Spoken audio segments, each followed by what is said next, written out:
16 वर्ष होला राज्य स्तरीय मंच नाटक प्रतियोगिता करी आसी रंगमंच रे 10 दिन धरी प्रति वर्ष प्रथम आरंभ करी आज पर्यंत करू आसी 2010 मसीह रे अनुष्ठान 15 दिन करिथिला एवं यार बेस्ट 6टा नाटक रवींद्र मंडप रे करी पुरस्कार वितरण उत्सव करथिला किंतु 2017 मसीह रे आमे पुणी 10टा जिल्ला रु 10टी नाटक आनी अन्नपूर्णा रंगमंच रे प्रतियोगिता करिवु एवं 17 तारिख दिन यार पुरस्कार वितरण उत्सव करिवु।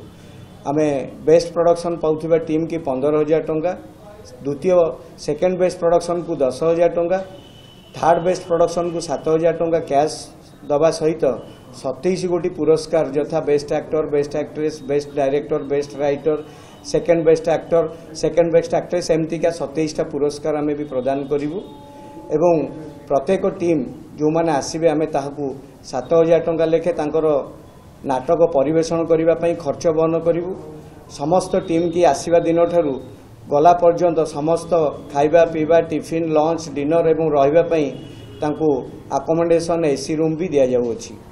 एही कार्यक्रम आपण मानक द्वारा साफल्य मंडित हेले अनुष्ठान बहुत खुशी हेबो। जय जगन्नाथ।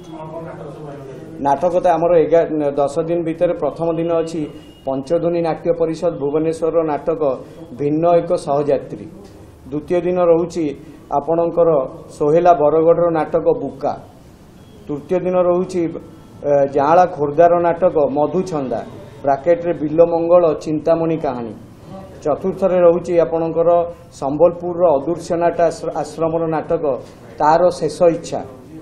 पंचम दिन नाटक रोची नाट्यश्री बरहमपुर साउंटा कई एवं आपणकर षष्ठ दिन रे रोची मंचनायक संबलपुर मन जानी मनुष एवं 14 तारिख रे रोची बालेश्वर नाटक द लास्ट पेग एवं 15 तारिख रे रोची बीणापाणी साहित्य कला संसद सोनपुर नाटक बलद एवं 16 तारिख रे रोची आपणकर लू पद्मपुर नाटक गराबंधा।